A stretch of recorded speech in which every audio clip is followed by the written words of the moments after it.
Bismillahirrahmanirrahim. Assalamualaikum warahmatullahi wabarakatuh. Perkenalkan, nama saya Zwalimin Habati dengan NIM S1B121055.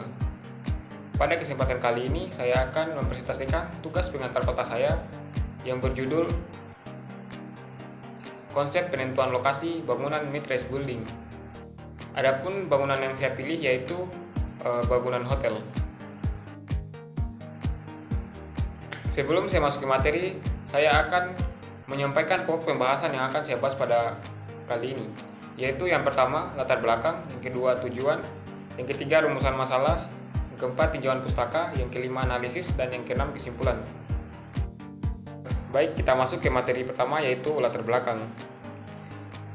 Hotel merupakan salah satu bentuk akomodasi yang dikelola secara komersial yang disediakan bagi setiap orang untuk memperoleh pelayanan penginapan berikut makanan dan minuman berdasarkan SK Menteri Perhubungan nomor PM 16/PW 301/PHB 77 tanggal 22 Desember 1977 pada bab pasal 7 ayat A. Berdasarkan pengertian ini, hotel memerlukan pengelolaan secara terus-menerus untuk melayani konsumennya. Perancangan sebuah hotel perlu mempertimbangkan dua aspek utama pada perancangan bangunan komersial, yaitu efisiensi dan kenyamanan. Dua aspek ini secara keseluruhan akan mempengaruhi keputusan sebuah rencana hotel dengan melihat kepentingan konsumen hotel yang menjadi sasaran hotel tersebut. Pada akhirnya, hal ini akan berdampak pada lahirnya rancangan berbagai jenis hotel yang berbeda sesuai jenis target pasarnya. Seperti halnya Kota Kendari, sebagai salah satu kota besar di Provinsi Sulawesi Tenggara, merupakan pusat segala kegiatan aktivitas baik ekonomi, perdagangan, jasa, industri, serta menjadi pusat hinterland wilayah Sulawesi Tenggara. Kota Kendari dapat berperan langsung dalam lingkup internasional. Semakin baik diadakan hubungan dengan negara lain akan membuka peluang masuknya wisatawan asing dan bertujuan untuk berbisnis maupun menanamkan modal di Kota Kendari.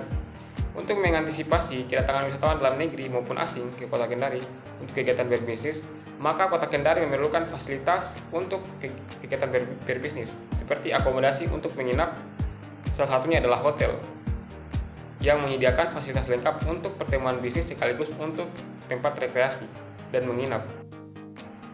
Baik, selanjutnya tujuan. Tujuan dari pembahasan kali ini yaitu merencanakan hunian kelas menengah atas dalam bentuk hotel, sesuai dengan bangunan yang saya pilih yaitu hotel. Selanjutnya rumusan masalah. Adapun rumusan masalah pada materi kali ini yaitu bagaimana cara merencanakan hunian kelas menengah atas dalam bentuk hotel. Selanjutnya kita masuk ke tinjauan pustaka. Yang pertama, definisi lokasi. Teori lokasi didefinisikan sebagai ilmu yang mempelajari tata ruang atau spatial order, kegiatan ekonomi, atau dapat juga diartikan sebagai ilmu tentang lokasi secara geografis dari sumber daya yang langka, serta bangunan hubungannya atau pengaruhnya terhadap lokasi berbagai macam usaha atau kegiatan. Secara historis, teori lokasi setidaknya berakar dari lokasi pertanian, analisis market area, lokasi industri, dan central place. Selanjutnya, pola keruangan. Undang-Undang Nomor 26 Tahun 2007 tentang penataan ruang mendefinisikan pola ruang adalah distribusi peruntukan ruang dalam suatu wilayah yang meliputi peruntukan ruang untuk fungsi lindung dan peruntukan ruang untuk fungsi budidaya. Selain itu, terdapat istilah struktur ruang yang didefinisikan sebagai susunan pusat-pusat permukaan berfungsi sebagai pendukung kegiatan sosial ekonomi masyarakat yang secara hierarkis memiliki hubungan fungsional. Selanjutnya, analisa lokasi dan pola keruangan. Preferensi atau kriteria yang mendasari keputusan menentukan lokasi dapat dikategorikan atas ekonomi dan non-ekonomi. Penempatan suatu objek dan kegiatan pada suatu lokasi dapat mempengaruhi pola ruang sebelumnya preferensi atau ekonomi, sosial budaya, psikologi, agama, politik, keamanan, dan lain-lain akan mendasari dalam pengambilan keputusan tentang lokasi yang dipilih. Keputusan lokasi akan membentuk pola keruangan. Pola keruangan atau spatial pattern merupakan gambaran atau fisik dari lokasi-lokasi kegiatan sebagai hasil location division tersebut. Terdapat saling keterkaitan antara kriteria, lokasi, decision, dan spatial pattern yang diperlihatkan pada gambar di atas. Baik, selanjutnya di tinjauan pustaka yaitu mengenai tapak. Yang pertama yaitu definisi tapak. Tapak memiliki artian sebagai sebidang tanah atau sebidang lahan yang memiliki batas-batas wilayah yang jelas termasuk dengan karakteristik dan kondisi fisik yang ada di dalamnya. Sementara perencanaan tapak menurut Brogden tahun 1985 adalah seni menata lingkungan buatan manusia dan lingkungan alamiah guna menunjang kegiatan manusia. Pengkajian perencanaan tapak atau site planning sering tersusun dalam dua komponen yang berhubungan, yaitu faktor lingkungan alam dan faktor lingkungan buatan manusia. Pendapat lain tentang perencanaan tapak adalah perencanaan tapak atau landscape site planning di dalamnya juga tercakup landscape design, merupakan usaha penggunaan tapak secara optimal melalui proses keterpaduan penganalisaan dari suatu tapak dan kebutuhan program penggunaan tapak menjadi sintetis yang kreatif. Selanjutnya, perencanaan tapak. Perencanaan tapak adalah pengolahan fisik tapak untuk meletakkan seluruh kebutuhan rancangan di dalam tapak. Perencanaan tapak dilakukan dengan memperhatikan kondisi tapak dan kemungkinan dampak yang muncul akibat perubahan fisik di atasnya. Tujuan dari perencanaan tapak adalah agar keseluruhan program ruang dan kebutuhannya dapat diwujudkan secara terpadu dengan memperhatikan kondisi lingkungan alam, lingkungan fisik buatan, dan lingkungan sosial di sekitarnya. Sejalan dengan hal tersebut, menurut Snyder 1984, perencanaan tapak adalah seni menata lingkungan buatan dan lingkungan alamiah guna menunjang kegiatan manusia. Selanjutnya, faktor dan kriteria penentuan lokasi untuk hotel. Faktor-faktor penentuan lokasi yaitu yang pertama, faktor pencapaian, yang kedua, faktor kondisi lingkungan, yang ketiga, faktor land use atau terletak di daerah yang sesuai dengan peraturan RT RW Kota Kendari. Selanjutnya, faktor penyediaan tanah dan faktor infrastruktur. Materi selanjutnya mengenai kriteria penentuan lokasi. Adapun kriteria penentuan lokasi yaitu yang pertama, pemandangan, yang kedua, dekat dengan objek wisata, yang ketiga, aksesibilitas, yang keempat, lahan yang memadai, yang kelima, sosial budaya, dan yang terakhir, regulasi atau sesuai dengan peraturan RT RW Kota Kendari. Selanjutnya mengenai tinjauan pustaka yaitu RT RW Kota Kendari. Ya, seperti dilihat pada gambar, ada peta Kendari dan sudah ada penjelasan mengenai lokasi itu difungsikan sebagai apa. Bisa dilihat di gambar.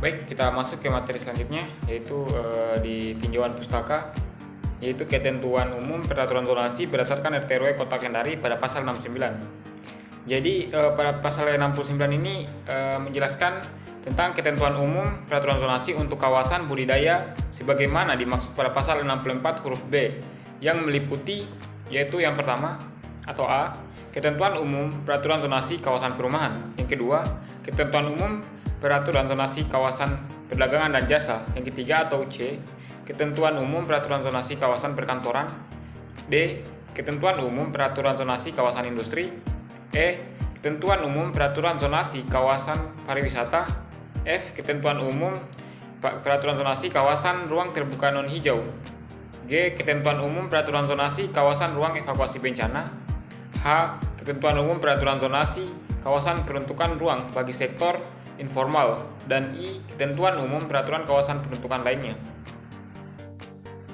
Baik, selanjutnya pada pasal 71 di sini saya mengambil pasal 71 karena bangunan saya merupakan bangunan dengan peruntukan perdagangan dan jasa. Jadi bunyi pasal 71 itu pada Perda Kota Kendari mengenai RT RW itu ketentuan umum peraturan zonasi dan kawasan perdagangan dan jasa sebagaimana dimaksud dalam pasal 69 huruf B yang telah saya bacakan tadi meliputi yang pertama atau A, ketentuan kegiatan yang diperbolehkan dengan syarat dan yang tidak diperbolehkan meliputi 1. Kegiatan yang diperbolehkan meliputi A, kawasan yang dikembangkan untuk kegiatan komersial dan jasa, dan B, pertokoan, kawasan pertokoan jasa komersial dan kegiatan bisnis lainnya. 2. Kegiatan yang diperbolehkan dengan syarat meliputi yaitu pemukiman dengan syarat-syarat tertentu. Yang ketiga, kegiatan yang tidak diperbolehkan meliputi yang pertama atau A, kegiatan industri, dan B, kegiatan lainnya yang tidak berhubungan dengan kegiatan komersial dan jasa. Selanjutnya bagian B, ketentuan intensitas Pemanfaatan ruang meliputi 1. Koefisien wilayah terbangun atau KWT maksimum 80%. 2. Koefisien dasar bangunan atau KDB maksimum 80%. 3. Koefisien dasar hijau atau KDH 20%.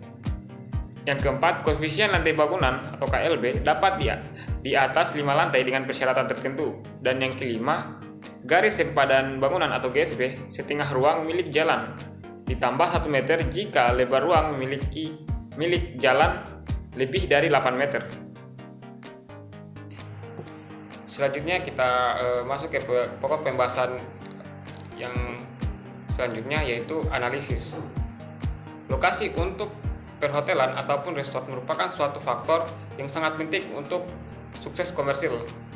Berdasarkan orientasi dari pemasaran, lokasi ataupun perletakan hotel maupun resort pada umumnya harus mencolok dan dekat dengan jalan utama ataupun persilangan jalan utama, dekat lapangan udara, pusat perdagangan maupun perkantoran, tepi pantai, atau memiliki daya tarik berupa kekayaan alam dan tempat-tempat peristirahatan. Berdasarkan RT/RW Kota Kendari, salah satu lokasi yang sesuai untuk pembangunan hotel adalah kawasan Kendari Barat dan Kecamatan Kambu karena merupakan salah satu kawasan dengan peruntukan lahan sebagai perdagangan dan jasa. Maka terpilihlah alternatif lokasi sebagai peruntukan untuk hotel, yaitu alternatif 1 Kecamatan Kendari Barat dan Kecamatan Kambu sebagai alternatif 2. Selanjutnya pembobotan. Setelah melakukan pembobotan, hal yang harus diketahui yaitu kriteria dalam penentuan lokasi. Adapun kriterianya yaitu pemandangan, dekat dengan objek wisata, aksesibilitas, lahan yang memadai, sosial budaya, dan regulasi atau sesuai dengan peraturan RT/RW Kota Kendari. Adapun tabel pembobotan sama seperti yang ada di gambar.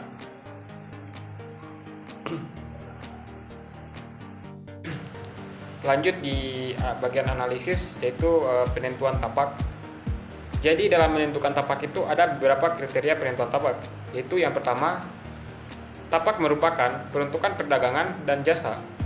Yang kedua, dekat dengan objek wisata. Yang ketiga, aksesibilitas. Yang keempat, lahan yang memadai. Yang kelima, sosial budaya. Dan yang keenam, regulasi atau sesuai dengan peraturan RT/RW Kota Kendari. Itulah kriteria penentuan tapak untuk perancangan hotel. Baik, selanjutnya di bagian analisis, yaitu analisis tapak. Dalam menentukan tapak ada beberapa pertimbangan yaitu atau kriteria penentuan tapak, yaitu yang pertama, tapak merupakan lokasi peruntukan perdagangan dan jasa. Kedua, dekat dengan objek wisata. Yang ketiga, aksesibilitas. Yang keempat, lahan yang memadai. Kelima, sosial budaya. Dan keenam, regulasi atau sesuai dengan RT/RW Kota Kendari. Adapun tapak yang terpilih adalah tapak yang terletak di Jalan Haji Alala, Kecamatan Kendari Barat, Kota Kendari, dengan deskripsi yaitu yang pertama, peruntukan lahan yaitu kawasan bisnis dan jasa. Adapun luas tapak yaitu 3.401 meter persegi dengan KDB yaitu 40% banding 60%. Yang selanjutnya topografi yaitu tanah datar, dan yang GSB yaitu 40,3 m 3 meter. Selanjutnya di bagian kesimpulan atau output. Jadi berdasarkan analisis yang telah dilakukan, maka terpilihlah alternatif 1 atau Kecamatan Kendari Barat sebagai lokasi untuk membangun sebuah hotel berdasarkan pembobotan yang telah dilakukan. Adapun deskripsi Kecamatan Kendari Barat yaitu yang pertama, Kecamatan Kendari Barat merupakan salah satu kecamatan yang berada di Kota Kendari. 2. Luas Kecamatan Kendari Barat kurang lebih 21,12 km persegi. 3. Pada rencana tata ruang wilayah Kota Kendari, Kecamatan Kendari Barat diperuntukkan salah satunya sebagai kawasan perdagangan dan jasa. Selanjutnya mengenai tapak. Tapak ini terletak di Jalan Insinyur Haji Alala, Kecamatan Kendari Barat, Kota Kendari. Adapun luas tapak yaitu 3.401 meter persegi. Baik, mungkin hanya itu saja materi yang saya bisa sampaikan. Terima kasih. Wassalamualaikum warahmatullahi wabarakatuh.